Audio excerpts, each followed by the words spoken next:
নমস্কার বন্ধুরা, মাই রোজ গার্ডেনে আপনাদেরকে অনেক অনেক স্বাগতম। আজকে আমি গন্ধরাজ গাছের কাছে দাঁড়িয়ে আছি। তো আমরা গরমকালে যে সমস্ত ফুল করি তার মধ্যে এই গন্ধরাজ গাছ হচ্ছে একটা গুরুত্বপূর্ণ আমাদের ফুল গাছ। তো এই গাছে যেটা হয় সেটা হচ্ছে এই গাছের কুঁড়ি আসে না, এবং এই গাছের যেটা হয় সেটা হচ্ছে কুঁড়ি অনেকের গাছে আসছে কিন্তু সেই কুঁড়ি ঝরে পড়ে যাচ্ছে। আবার যেটা প্রবলেম হয় যে কুঁড়িগুলো অনেকটা বড় হয়েছে কিন্তু কুঁড়িগুলো ঠিকঠাকভাবে ফুটছে না। কিন্তু দেখুন আমার এই যে গাছ আছে এটা একটা বড় গাছ, প্লাস আমার অনেকগুলো ছোট গাছ আছে, যে ছোট গাছেও কিন্তু আমি অলরেডি ফুল পাচ্ছি।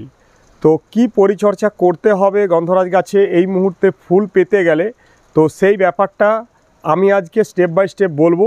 ভিডিওটা মন দিয়ে দেখবেন, ভালো লাগলে লাইক দেবেন। চ্যানেলে যারা নতুন তারা প্লিজ চ্যানেলটিকে সাবস্ক্রাইব করে আমাদের চ্যানেলের পাশে থাকবেন। শুরু করি বন্ধুরা গন্ধরাজ গাছের একদম স্টেপ বাই স্টেপ পরিচর্যা। গন্ধরাজ গাছে পরিচর্যা করতে এসে ফার্স্ট যেটা আপনাকে জানতে হবে যে এই গাছের জন্য কীরকমভাবে আমরা জল দেব। এই জল দেওয়ার কাছেই কিন্তু লুকিয়ে আছে গন্ধরাজ গাছে কেমন আপনার কুঁড়ি হবে বা কতটা পরিমাণে কুঁড়ি ঝরে পড়বে। হ্যাঁ বন্ধুরা, গন্ধরাজ গাছ এবং অন্য আরেকটা গাছ, সেটা জবা হতে পারে, গোলাপ হতে পারে, বেলি ফুল হতে পারে, টগর হতে পারে, এই গাছগুলোর সাথে জল দেওয়ার কিন্তু একটা ফারাক আছে। গন্ধরাজ গাছের জল দেওয়ার সিস্টেমটা আপনি যদি উপরে মাটিটা দেখে ভাবেন যে মাটিটা শুকিয়ে গেছে আর প্রচুর পরিমাণে জল দিয়ে দিলাম, সেক্ষেত্রে কিন্তু গন্ধরাজ গাছে কুঁড়ি কম আসবে, বা অনেক সময় কুঁড়ি হয়তো চলে আসে কিন্তু সেই কুঁড়িগুলো টেকে না, সেই কুঁড়িগুলো কিন্তু ঝরে পড়ে যায়। তাই গন্ধরাজ গাছে জল দেওয়ার ক্ষেত্রে যে ব্যাপারটা আমাদেরকে করতে হবে সেটা হচ্ছে, প্রথমে আপনি যখন জল দেবেন মাটিটা নিচ দিকটা একটু হাত দিয়ে ভালোভাবে খুঁড়ে চেক করে নেবেন যে ভিতর দিকে রস আছে কি না। যদি দেখেন ভিতর দিকে কিছুটা পরিমাণে রস আছে, তাহলে সেই দিনটা ওকে জল না দিয়ে জাস্ট একটু ভালোভাবে গাছটিকে স্প্রে করে ঠান্ডা জল দিয়ে দিন। সেক্ষেত্রে পাতার মধ্যে যে জলটা গাছ পাবে তার ফলে গাছের হেলদি ভাবটা ঠিক থাকবে, কিন্তু গাছটির মধ্যে এই কুঁড়ি ঝরা বা কুঁড়ি না আসা ইত্যাদি প্রবলেমগুলো হবে না। গন্ধরাজ গাছে বেশি একটু জল হয়ে গেলে গাছ হু হু করে বাড়বে কিন্তু কুঁড়ি আসতে চাইবে না, বা কুঁড়িগুলো কিন্তু এলেও ঝরে পড়ে যাবে। তাই জল দেওয়ার ব্যাপারে একটু সতর্ক হতে হবে। আরেকটা কথা বলি যে গন্ধরাজ গাছে একদিন অন্তর অন্তর জল আমি দিতে বলতে পারতাম, কিন্তু বিভিন্ন ওয়েদারে বিভিন্ন রকমের মাটি, তো সেই জায়গায় জল কতটা লাগবে আমি এখান থেকে বসে বলতে পারবো না, তার জন্য পরিমাপ বলছি না।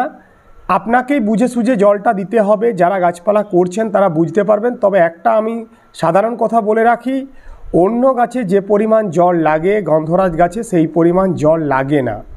আরেকটি অ্যাডভান্স আমি একটি টিপস দিয়ে রাখি, সেটা হচ্ছে গন্ধরাজ গাছ দুপুর দিকে ঝিমিয়ে যাচ্ছে মানে ওকে বিকেলে গিয়ে প্রচুর পরিমাণে জল দেব, এটা করলে চলবে না। গন্ধরাজ গাছ একটু ঝিমাবে এবং তারই মাঝে গাছে কিন্তু কুঁড়ি আসবে, গাছে ফুল ফুটবে, সব ঠিকঠাক হবে। গন্ধরাজ গাছে বেশি জল দিলে বেশি কিছু লাভ আমরা করতে পারবো না, এটা কিন্তু মাথায় রাখবেন। 2 নম্বরে বলবো যে এই গাছের জন্য কি খাবার ব্যবস্থাপনা করবেন। যে কোনো একটি গাছ টবে থাকা মানেই বা জমিতে থাকা মানেই একটা গাছ মানেই কিন্তু তার জন্য একটা ভালো খাবার ব্যবস্থাপনা করতে হয়। তো গন্ধরাজ গাছের ভালো খাবার ব্যবস্থাপনা বলতে একটি জৈব খাবার এবং একটি রাসায়নিক খাবার, মাসে আমি 2টি খাবারই দিতে বলবো। আমার যে গন্ধরাজ গাছ যেখানে ফুল ফুটছে, তো এই গন্ধরাজ গাছে আমি কিন্তু এই রকমভাবেই ফুল পাচ্ছি। এটা 1 বছরের চেয়েও ছোট একটি গাছ, তো এই গাছেও ফুল আসছে। প্রথমেই আমি শুরু করেছিলাম একটি বড় গাছের সামনে দাঁড়িয়ে, যেটা অনেক অনেক ফুল হয়, প্রত্যেক দিন 15টা 20টা 30টা করে ফুল ফোটে, সেই গাছটার কথা আমি বাদই দিলাম। আমার এই ছোট গাছটিতেও কিন্তু প্রত্যেক দিনেই ফুল ফুটতে শুরু করেছে। তো তার জন্য খাবার ব্যবস্থাপনা আছে, আমি আজকের যেটা বলছি সেটাই কি, একটি জৈব খাবার। জৈব খাবারটা হচ্ছে জাস্ট শুকনো 1 বছরে পচানো গোবর সার 1 মুঠো, ঠিক আছে, টবের মাটিতে ছড়িয়ে দিন। এটা করলে দুদিক থেকেই ভালো কাজ হবে। একটা মালচিং হয়ে যাচ্ছে, তো মালচিং হলে কি হবে, ময়েশ্চারটা মাটির ঠিক থাকবে। সেকেন্ড, গাছ কিন্তু প্রচুর পরিমাণে গোবর সার থেকে খাবারের পুষ্টি উপাদান পেয়ে যাবে। আর গোবর সারের চেয়ে ভালো কোনো খাবার আমার তো মনে হয় না। ভার্মি কম্পোস্ট নেবেন, সেটা হচ্ছে ভেজাল। পাতা পচানো সার নেবেন, প্রচুর পরিমাণে ভেজাল। কোনো রকমের বাড়তি জিনিস কিনে আনবেন জৈব খাবারের মধ্যে, তো সেগুলো ভেজাল। গোবর সারটাই মোটামুটি নির্ভেজাল। আপনারা একটু যোগাযোগ করুন, তো মোটামুটি গোবর সারটা অ্যাভেলেবেল হয়ে যাবে। ঠিক আছে, একটু চেষ্টা করলে অবশ্যই আপনারা এটা পাবেন। আর গোবর সারটা দিলে দেখবেন গাছের মধ্যে আলাদা রকমের একটা গ্রোথ হচ্ছে। আমরা যারা গ্রাম বাংলায় থাকি তারা জানি যে চাষের কাজে গোবর সারটাই একমাত্র ব্যবহার করা হয়। ভার্মি কম্পোস্ট বা অন্য পাতা পচানো সার বা বিভিন্ন রকমের আরও যে সমস্ত জৈব সার আছে, তো সেগুলোর দিকে আমাদের কৃষক বন্ধুরা কখনোই যান না, কারণ রেজাল্ট কখনোই অতটা ভালো হয় না। দাম বেশি লাগে, খরচা বেশি হয়, কিন্তু রেজাল্ট যেটা ভালো সেটা হচ্ছে এই গোবর সার। তাই গোবর সারটা খুব ভালো যে কোনো গাছের জন্য। তো সেটা আপনারা প্রত্যেক মাসে 1 মুঠো করে গোবর সার দিয়ে ভালোভাবে একটু মালচিং করে দিন। খাবার প্লাস মালচিং দুটোই হবে। আর একটি খাবার, সেটা হচ্ছে এনপিকে সুফলা 10-26-26, সুফলা 10-26-26। ঠিক আছে, 37 থেকে 38 টাকা কিলো দাম নেবে। খুব ভালো একটি খাবার। তো এর মধ্যে নাইট্রোজেন আছে 10%, এর মধ্যে ফসফরাস আছে 26%, পটাশিয়াম আছে 26%। একটি গাছের বৃদ্ধির জন্য নাইট্রোজেন, ফসফরাস এবং পটাশিয়ামের প্রয়োজন হয়। গাছে ফুল আনতে পটাশিয়ামের ভীষণ গুরুত্বপূর্ণ ভূমিকা আছে, আমরা জানি। এছাড়া ফসফরাস রুটটাকে ভালো করে। এছাড়া নাইট্রোজেন যেটা থাকে, নাইট্রোজেন গাছের বৃদ্ধিটাকে ঠিকঠাক রাখে। পাতার মধ্যে একটা গাঢ় সবুজ ব্যাপার নিয়ে আসে, মানে সালোক সংশ্লেষ প্রক্রিয়ায় গাছ যাতে খাবার তৈরি করবে, তো সেই রান্নাঘরটাকে অনেকটা ঠিক করে দেয়।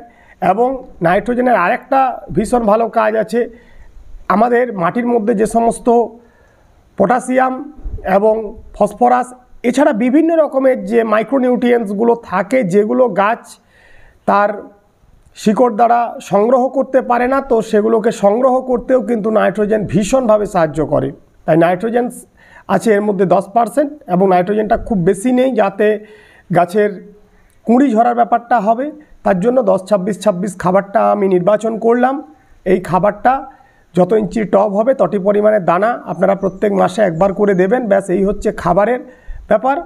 আর হচ্ছে গাছে ফাঙ্গিসাইড, যেহেতু এখন আমরা ফুল নিচ্ছি, কুঁড়ি ঝরা আটকাতে চাইছি, তাই একটু ফাঙ্গিসাইড লাগবে। M45 স্যাপ যেটাই থাকুক 2 গ্রাম 1 লিটার জলে নিয়ে স্প্রে করবেন, বিকেলের টাইমে স্প্রে করবেন। এটা মাসে একবার করবেন, তাতেই হবে। আর একটি কীটনাশক আপনাকে এখানে ইউজ করতে হবে, যেহেতু এখন ফুল হচ্ছে, যাতে পাতাগুলো কেটে না দেয় বা আমাদের কুঁড়িগুলো যাতে নষ্ট না করে দেয়, বা গাছে যাতে কুঁড়ি ঠিকঠাকভাবে আসে, অগ্রভাগটা অগ্রমুকুল যেটা, সেটাকে যাতে নষ্ট না করে। তো তার জন্য কীটনাশক হিসাবে কাকা একটি বায়ো কীটনাশক, খুব ভালো রকমের কীটনাশক, সমস্ত রকমের পোকামাকড় তাড়াবে, প্লাস গাছের মধ্যে পিজিআরের একটা গুরুত্বপূর্ণ কাজ করে এই কাকা। তার জন্য কাকা 1.5 ml 1 লিটার জলে নিয়ে বিকেলের টাইমে স্প্রে করবেন মাসে একবার করে। আর একটা এক্সট্রা টিপস যেটা না বললেই নয়, সেটা হচ্ছে আপনারা প্রত্যেক 15 দিন পরে পরে গাছে একবার করে ম্যাগনেসিয়াম সালফেট দেবেন। এই ম্যাগনেসিয়াম সালফেট দুদিক থেকে কাজ করবে, পাতাটাকে অনেক বেশি চকচকে রাখবে, তার পাশাপাশি গাছের কুঁড়ি ঝরা ব্যাপারটাকেও অনেকটা নিয়ন্ত্রণ করবে। তার জন্য ম্যাগনেসিয়াম সালফেট 2 গ্রাম 1 লিটার জলে নিয়ে 15 দিন পরে পরে গাছে স্প্রে করবেন। এই সামান্য কয়েকটি পরিচর্যা করলেই আমাদের এই গন্ধরাজ গাছে প্রচুর পরিমাণে ফুল হবে, কুঁড়ি ঝরা সম্পূর্ণভাবে বন্ধ হবে। আশা করি আর কিছুই করতে হবে না। আর যাদের ছোট গাছ আছে, যাদের বড় গাছ আছে, একই পদ্ধতি আপনারা ফলো করবেন। ধন্যবাদ বন্ধুরা, প্রত্যেকে ভালো থাকবেন। আজ এটুকুই।